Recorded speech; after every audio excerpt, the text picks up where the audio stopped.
Good morning. मेरा नाम आदित्य प्रताप सिंह है। आज हम पढ़ेंगे डिमांड, लॉ ऑफ डिमांड और डिमांड के बारे में। जैसे कि हम जानते हैं गुड्स एंड सर्विसेज के बारे में। गुड्स जो होते हैं हमारे, ये टेंजेबल प्रोडक्ट्स होते हैं, जैसे फिजिकल फॉर्म होता है इनका, जिन्हें हम छू सकते हैं। और जो हमारी सर्विसेज होती है ये इनटेंजिबल होती है।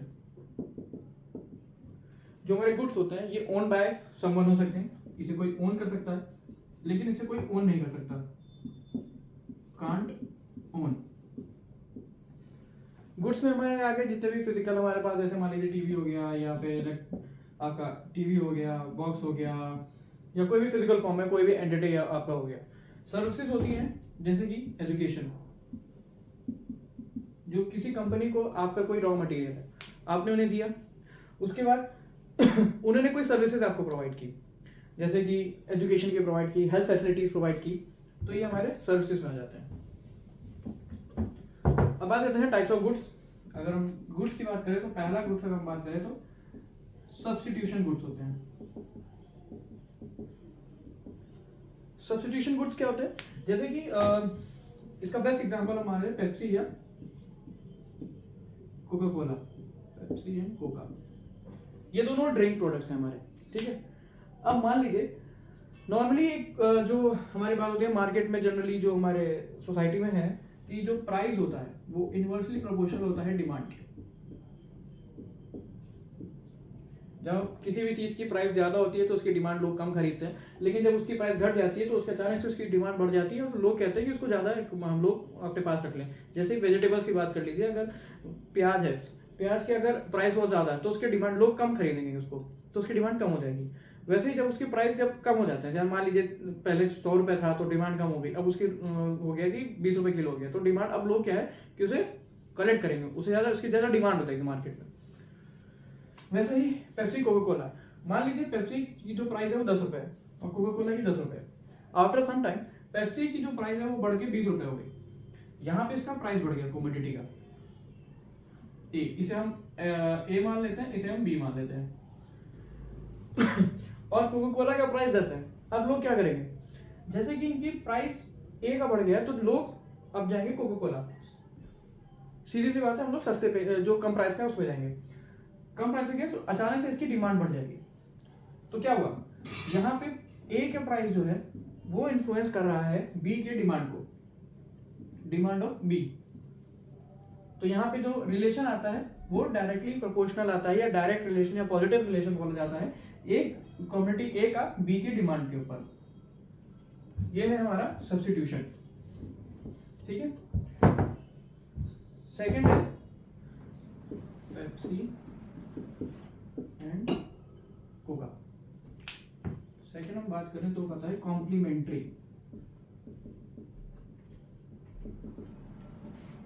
कॉम्प्लीमेंट्री की हम बात करें, जैसे कि जो चीजें कॉम्प्लीमेंट एक साथ आती है, एक के बिना दूसरे काम नहीं होता। जैसे हम बात करें कार एंड पेट्रोल की। अगर पेट्रोल मान लीजिए महंगा हो गया तो हम लोग बात करते हैं कि जो कार होगी, लोग कहेंगे कि पेट्रोल वाली कार कम लेते हैं, सीएनजी की तरफ बढ़ते हैं। तो यहाँ पे पेट्रोल की जो अगर प्राइस बढ़ गया तो डिमांड जो है, कार की जो डिमांड है वो पेट्रोल डिमांड की कम हो जाएगी।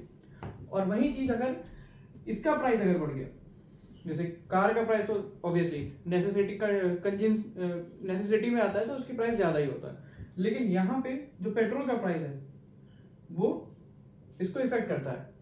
मान लीजिए अब पेट्रोल की प्राइस जो है, हाँ यहाँ पे है डायरेक्ट रिलेशन, यहाँ पे है पेट्रोल प्राइस, अगर इसका प्राइस बढ़ गया तो इसकी डिमांड कम हो जाएगी। यहाँ से हमें लिखता है कि जो पेट्रोल है वो इनवर्स रिलेशन है या नेगेटिव रिलेशन है कार से, तो ए कमोडिटी का बी कमोडिटी से इनवर्स रिलेशन है, ये कॉम्प्लीमेंट्री में आता है। फिर आता है हमारे नॉर्मल गुड्स आते हैं, जो कि नॉर्मल हमारे वेजिटेबल्स होते हैं, फ्रूट्स होते हैं, जिनकी उनकी जितनी ज्यादा प्राइस होती है उतनी ज्यादा उनकी डिमांड होती है। ये डायरेक्ट रिलेशन होता है हमारा इनके साथ। फिर चौथा आता है इंफीरियर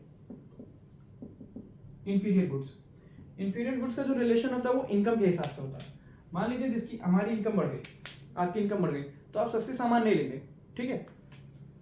अगर आपकी इनकम बढ़ी, मान लीजिए आपकी इनकम 100 रुपये थी, आप उस समय खाने का अगर लेते थे कि 10 रुपये का ब्रेड लेते थे या कोई क्लोथ लेते थे, 500 रुपये का क्लोथ लेते थे। अब आपकी इनकम बढ़ गई, मान लीजिए 1000 थी तो आप 100-200 रुपये का आप कोई क्लोथ लेते थे। अब आपका इनकम 10,000 हो गई है। यहाँ पे आप क्या करोगे, इंफीरियर क्वालिटी की डिमांड कम हो जाएगी जैसे आपकी इनकम बढ़ेगी, तो यहाँ पे इनवर्स या नेगेटिव रिलेशन आ जाएगा। फिर फिफ्थ आता है गिफिन। ये एक एक्सपेरिमेंट बोला जाए या टेस्ट बोला जाए जो कि ब्रिटिश में हुआ था, पुअर पीपल्स को लेके हुआ था। ये कोई ऐसा रियल नहीं है, इसमें एक बोला गया था, जैसे कि एग्जांपल इसमें दिया जाता है ब्रेड और मीट का, ब्रेड और मीट।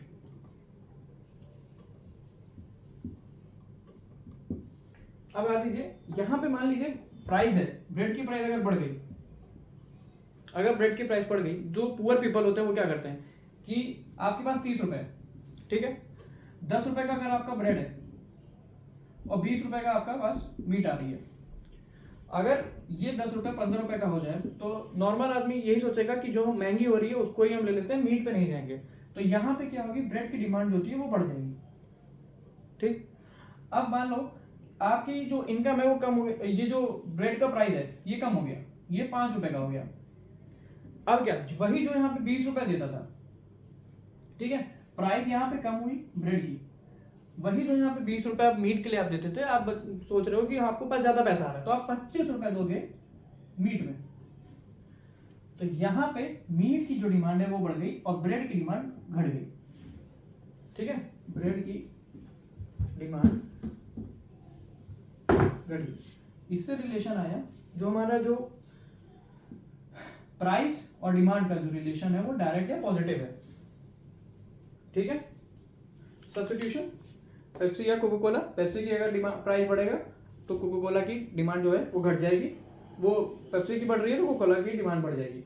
कॉम्प्लीमेंट्री में कार और पेट्रोल का इन्वर्स रिलेशन होता है। नॉर्मल में जो आपका प्राइस होता है वो डिमांड के हिसाब बढ़ता है। फिर इंफीरियर की बात करें, जो इनकम के हिसाब से अगर इनकम बढ़ती है तो आप इंफीरियर गुड्स को नहीं लेते हो तो उसकी डिमांड होती है वो कम हो जाती है। और गिफिन में ब्रेड और मीट। नाउ अब हम बात करते हैं what are the factors affecting the demands. कौन से फैक्टर्स हैं जो डिमांड को अफेक्ट करते हैं। फैक्टर अफेक्टिंग डिमांड, पहला प्राइस, ठीक है। पहला अगर हम बात करें प्राइस, प्राइस की कमोडिटी अगर प्राइस बढ़ रही है तो डिमांड उसकी कम हो जाएगी, डिमांड कम हो गई, ठीक है। सेकंड, रिलेटिव गुड्स की जो डिमांड प्राइस है, प्राइस ऑफ रिलेटिव गुड्स। अब इसकी इसमें दो जैसे आते हैं, हमने अभी देखा सप्लीमेंट्री, सब्स्टिट्यूशन और कॉम्प्लीमेंट्री। सब्स्टिट्यूशन में हमारा जो प्राइस है बढ़ रहा है एक कमोडिटी का तो दूसरे की डिमांड भी बढ़ रही है। कॉम्प्लीमेंट्री में बात करें तो अगर किसी एक कमोडिटी की प्राइस बढ़ रही है तो ये हमारी डिमांड घट रही है दूसरी क्वांटिटी की। फिर तीसरा है इनकम।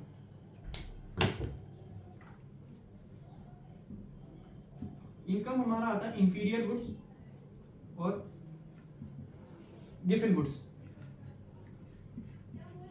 जैसे हमने बोला इनकम अगर बढ़ जाएगी तो लोग सस्ते सामान, जो चीप क्वालिटी के सामान है उससे नहीं लेंगे, प्राइस बढ़ी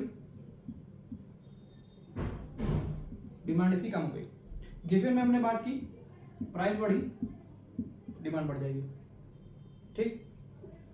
फिर और भी कई सारे फैक्टर होते हैं। मान लीजिए एक आता है कंज्यूमर का एक्सपेक्टेशन क्या होती है, ठीक है। कंज्यूमर बिहेवियर एक्सपेक्टेशंस मार्केट को लेके क्या लगाता है। अगर आज के समय में बोला जाए कि कोई स्टॉक है, आपसे मैं बोलूं कि ये स्टॉक आने वाले साल में बढ़ेगा, तो वहां पे आपने पॉजिटिव एक्सपेक्टेशन की है, तो यहाँ पे जो पॉजिटिव एक्सपेक्टेशन आपने की उसकी वजह से क्या हुआ, प्राइस बढ़ा डिमांड बढ़ा, ठीक।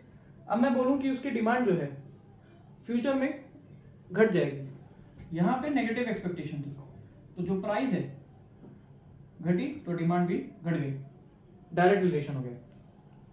फिर बात करें टैक्सेस, अगर टैक्सेस बढ़ा दिया जाए पैसा कम आएगा, डिमांड कम होगी, ठीक है। प्राइस टैक्सेस बढ़े तो डिमांड आपकी कम हो जाएगी। सब्सिडी, अगर गवर्नमेंट सब्सिडी बढ़ा दे, लोगों के पास पैसा फ्लो आ जाए, पैसा ज्यादा आ जाए, तो उसकी क्या खर्चा ज्यादा करेंगे, ठीक है। पैसा बचेगा, वो पैसा कहीं और से लाएंगे तो डिमांड बढ़ जाएगी। वही इंटरेस्ट की बात कर लें कि मान लीजिए बैंकिंग रेट, अगर इंटरेस्ट रेट जो है वो ज़्यादा हो गया तो आपके पास कम पैसा आएगा, डिमांड कम खर्चा करेंगे, परचेजिंग पावर कम होगी। वही अगर आप टैक्स जो इंटरेस्ट रेट कम है पर ज़्यादा पैसा आ रहा है, ज़्यादा परचेजिंग पावर आ रही है, तो लोग क्या है ज़्यादा खर्चा करेंगे तो डिमांड बढ़ जाएगी। ये सब फैक्टर्स है जो कि अफेक्ट करते हैं डिमांड को। अब यहाँ पे लॉ आता है, law of demand.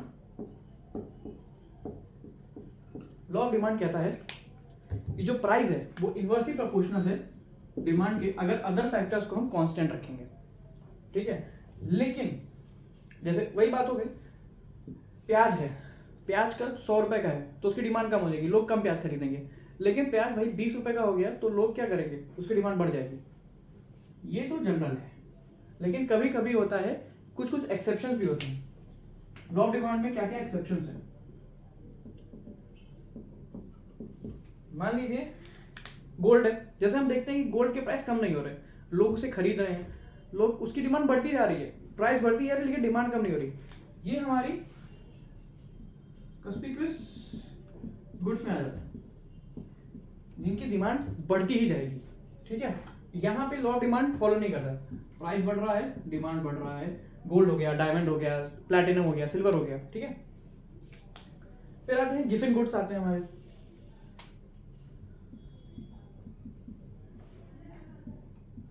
Given gifts में क्या, गिवन गिफ्ट्स में जैसे हमने बात की, प्राइस बढ़ेगा तो डिमांड भी बढ़ेगी, प्राइस घटेगी तो डिमांड घटेगी। तीसरा है नेसेसिटी, जो हमारी जरूरतें हैं।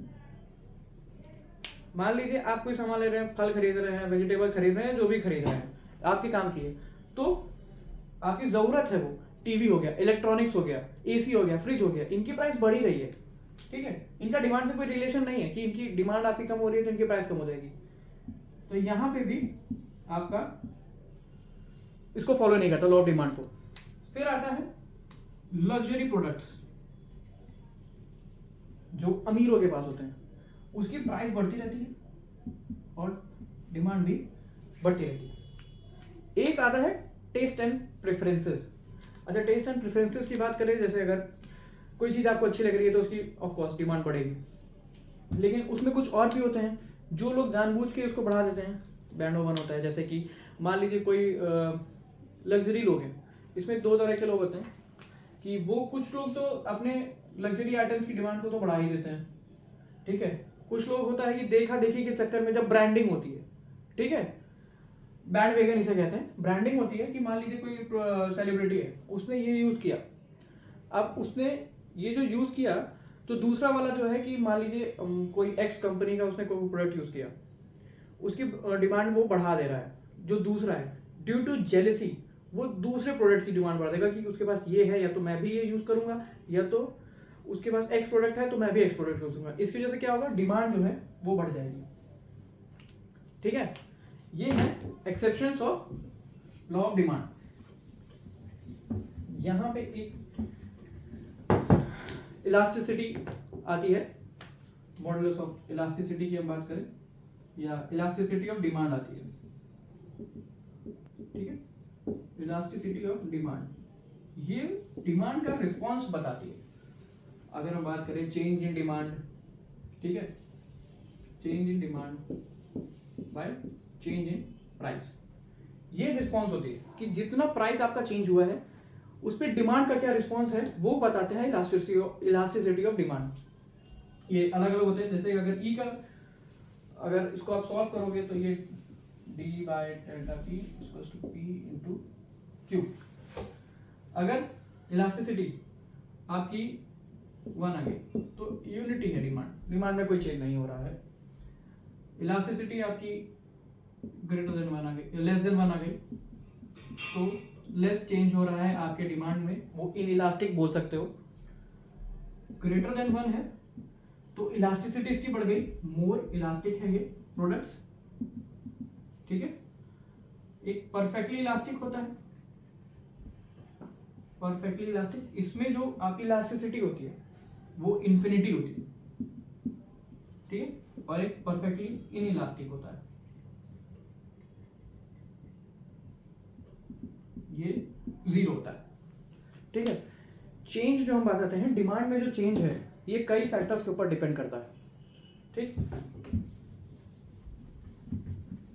जैसे कि मान लीजिए कोई बहुत हाई प्रोडक्ट है, बहुत हाई वैल्यू प्रोडक्ट है जिसके ज़्यादा पैसा है, या बहुत कम प्रोडक्ट है जिसमें चेंज, डिमांड का जो चेंज है बहुत कम है, तो वहाँ पे जो इलास्टिसिटी का जो चेंज होगा, डिमांड का चेंज होगा वो बहुत कम होगा, वो इनइलास्टिक हो जाता है, ठीक है। ऐसे ही कई सारे फैक्टर्स हैं, ओके। Thank you.